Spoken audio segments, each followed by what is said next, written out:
So making comparisons. Now we have a comparison in this picture to the right. The apple is better than the pear. We're comparing the two. They're different from one another. One's better. Mario is shorter than Luigi. Again, two unequal comparisons. Luigi and Mario are not as tall.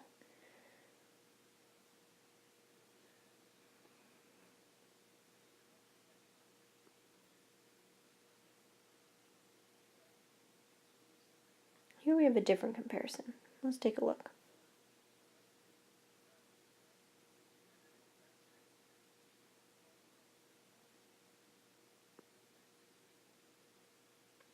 The boy is as hardworking as the other boy. So here in our comparison, the two are the same. We're comparing them. That's why we have as and as. They're equally as hardworking.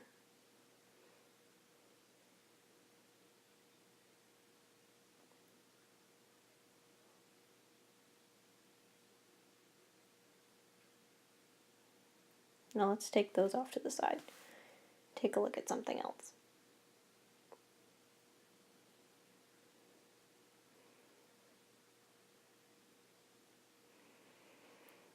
So really, in general, there are two main types of comparisons. But again, it's in general. We're talking very broadly.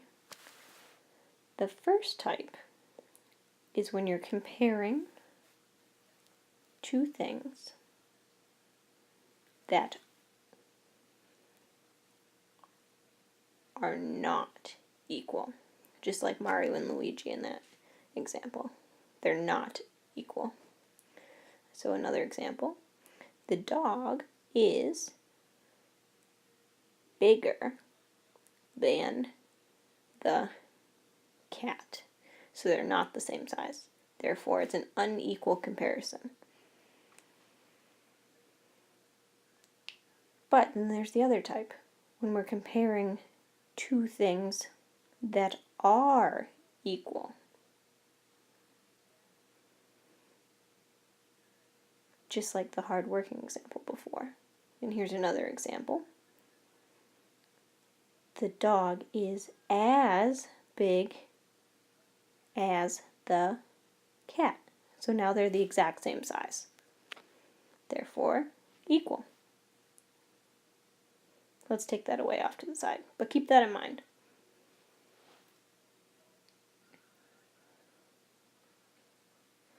But now, how do we turn that into comparisons in Spanish?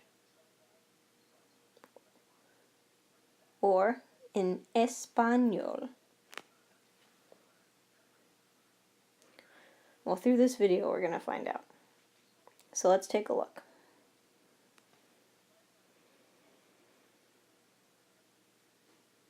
So, when comparing two unequal things, back to Mario and Luigi,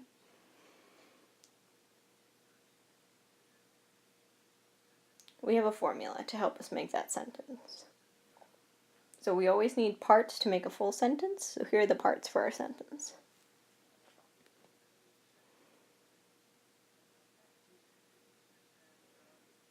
Part 1. We need our first item to be compared, whether it's a person, a place, a thing, or an idea. Then we're going to need some type of conjugated verb. Remember, if it's not conjugated, it's not matching. Then we don't have a correct, complete sentence. So it has to be conjugated. Then we need to add our adjective to tell how those two things are exactly unequal. The K for than, and then lastly our second item. So in English we might say, the boy is taller than the girl. So here we have our item number 1, our conjugated verb in English, our adjective, our than to tell it that we're not equal, and lastly, our second item. Now let's take that and turn it into Spanish. El chico es más alto que la chica. Period. So el chico is going to serve as our first item once again. Es, conjugated verb. Más alto, that's our adjective, the whole thing. Que, for than, to tell us that they're unequal. There's that un. And lastly, our second item, the chica.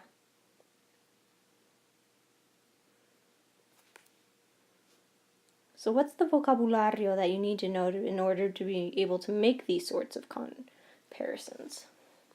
Well, first we have más plus adjetivo plus que. And these were all from your notes sections in the book. That's like saying something is more, más, more, blank, than blank. So I might say the dog is more hyper than the cat. Menos plus adjetivo plus que is the opposite. When something is less blank than blank. So the cat is less hyper than the dog.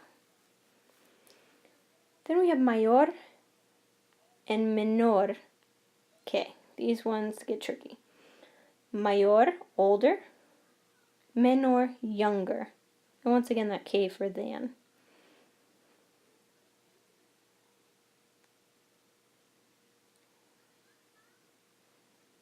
Then we have mejor que and peor que.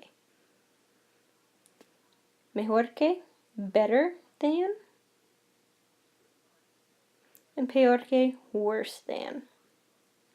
Be careful with your spellings because a lot of people mix up mayor and mejor.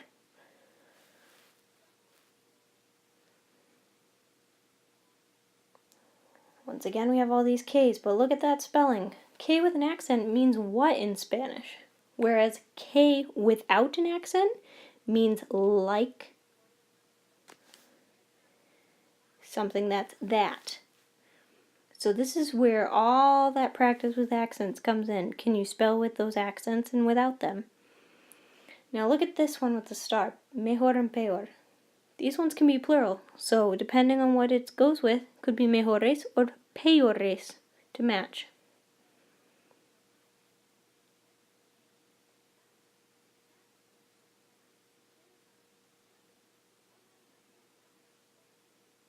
Alright, take a good look at those. Now, what about when we want to make an equal comparison? What if the things we're talking about are the same? So back to that hard-working example at the beginning with the construction workers. So once again, equal. This is where that tan and tanto comes in. So we're using them mostly for when our comparisons are equal. But how do we know when to use which? Well, when comparing two things with an adjective,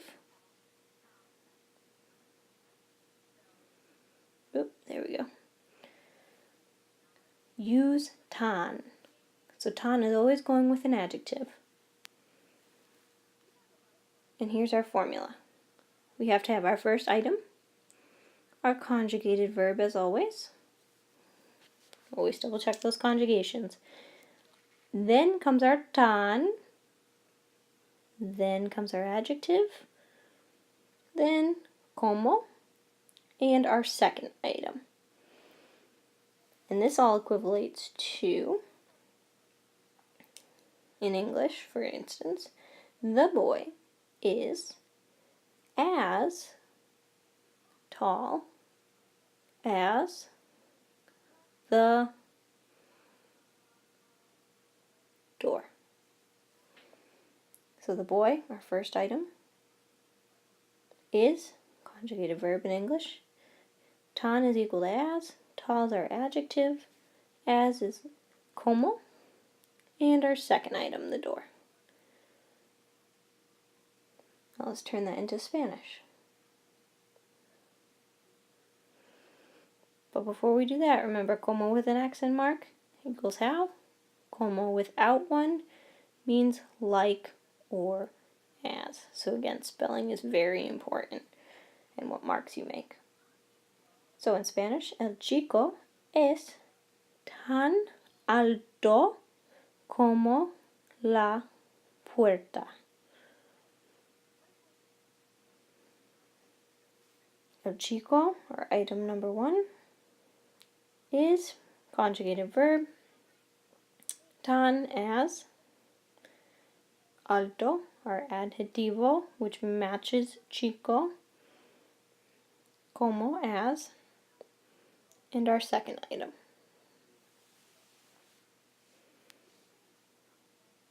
Remember, we're working with adjectives. Therefore, we use tan. Adjectives, tan. What if I use tan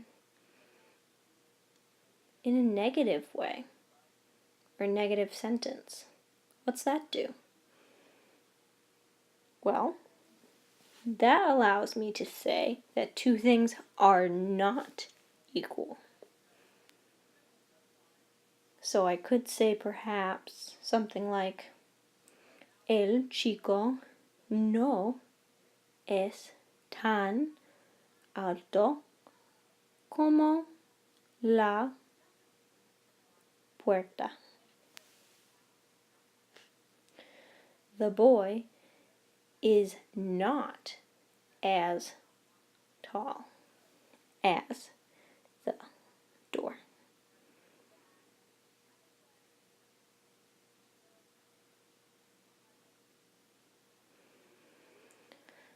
Okay, so now that we've seen that, what about when I'm not using adjectives? I know adjectives go with tan, but what about if the situation doesn't have an adjectives?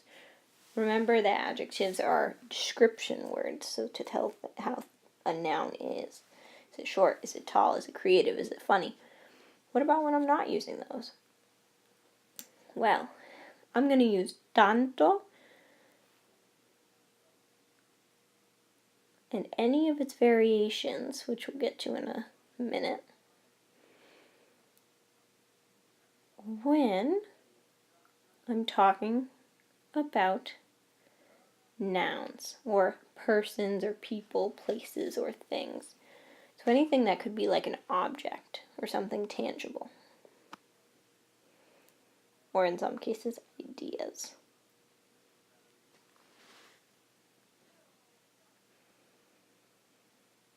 So a noun, I'm going to use tanto. So tan goes with adjectives, nouns go with tanto. So what about my formula for this new one? I need some sort of verb, or subject in a verb, to get my sentence started. And then I'm going to need tanto, or one of its variations, a noun, and como, and make sure we have noun number 1 and noun number 2, since we're all about the nouns with this one. So we could have, we have as many pencils as pens. So we have equally as many, therefore we have to use tanto, and they're nouns. So we have is our verb, as, that comes our tanto,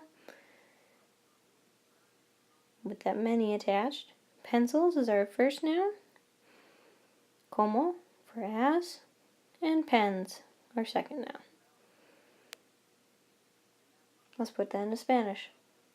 tenemos, nicely conjugated, tantos lápices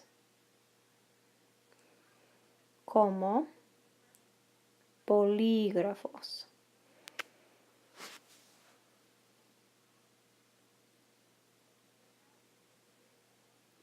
Again, all the nice elements that we wanted. Now let's move that up a little bit and try something else. We have as many pencils as pens. So again, it exactly follows that formula. We're using nouns, so therefore we have to use tantos. Tantos matches lápices because they're both plural and masculine if you look here at the endings. So remember when I said variations? Here's what I mean by that. So we've got tanto, tanta, tantos, and tantas. And these all have their meanings. So tanto, that's for singular and masculine nouns. Tanta, singular and feminine. Look at that A ending, it tells you right there. Tantos, plural and masculine. And lastly, tantas, which is plural, but it's feminine because of that AS ending on the end. So in some ways, we're talking about noun and adjective agreement. They have to agree in quantity and gender. And this tanto word is almost acting like an adjective in a way. So remember that it's always going to match that noun that it's paired with. So tanto and the noun need to agree. Now, here's that formula still. Let's try it again. I can also make tanto negative, just like with tan. So when I want to say that two things are not equal in quantity. So, no hay tantos lápices como bolígrafos. There aren't, or are not, as many pencils as pens. Now a little bit of practica for you. Let's take a look. Take some different scenarios here. So you're going to have 4 or 5 English sentences that I want you to determine, along with us, how we should translate them using our tan or tantos that we just learned so much about. So the girl is as daring as the boy.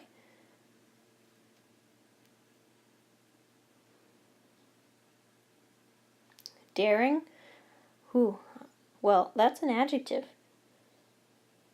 So that means I have to use tan, because we know that tan always goes with adjectives. So my comparison as an adjective has to be tan.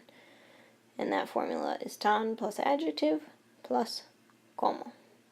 to those extras on the ends. So I might say, la chica, the girl, is tan atrevida, daring, and it matches chica, como el chico.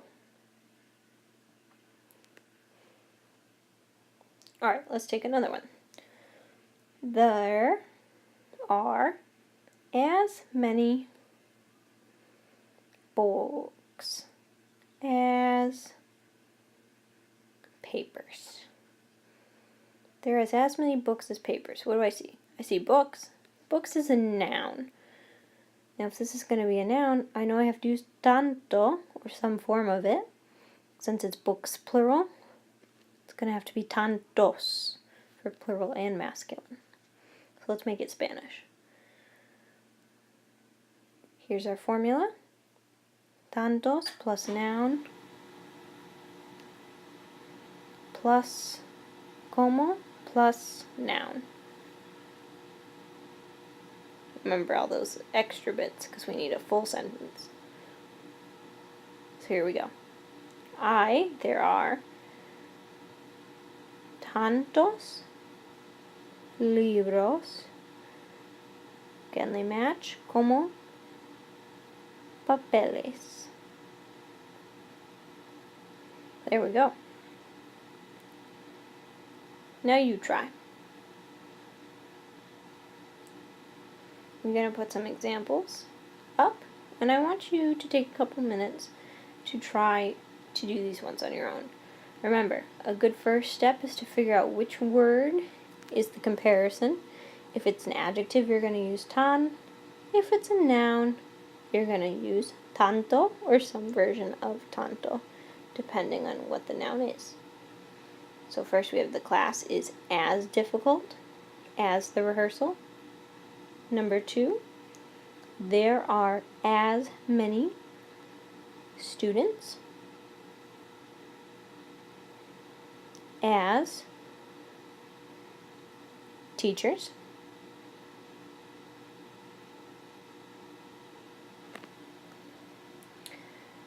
Number 3, the desks are not as good as the chairs. And lastly, we don't have as many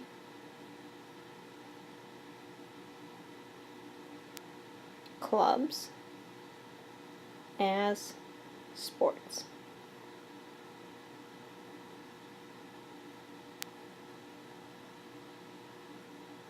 So again, for the first sentence, I find my first word, difficult. That's an adjective. I can underline, mark it up to help me, so I know it has to be tan. So let's change it to Spanish. La clase, feminine, es tan, not that accent right, there we go, difícil como el ensayo. Very good. Alright, second one, students. What type of word is that? That is a noun. It's a thing. It's people. So I know I have to use some version of tanto. So tantos, because we're talking about plural students, estudiantes, como maestros.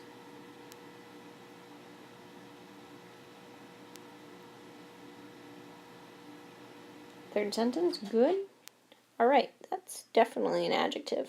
So we've got los pupitres no son tan buenos como los asientos.